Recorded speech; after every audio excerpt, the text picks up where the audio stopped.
Hello friends, welcome back to the many video guys and my YouTube channel. Today friends we are going to talk about guys how can we change pin lock in our Tecno phone. Guys, you want to change your pin lock in your Tecno phone, so how can you change?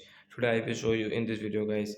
So before starting video, friend, first of all go and subscribe the channel guys, click the bell icon, like my video. So guys, we will on our phone setting to change pin lock.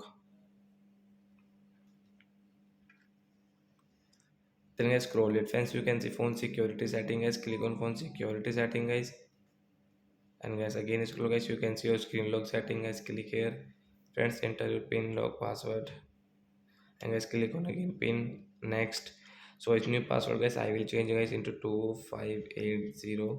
But guys, be careful guys, if you do any mistake then guys you will have to reset your phone. So don't do any mistake, be careful.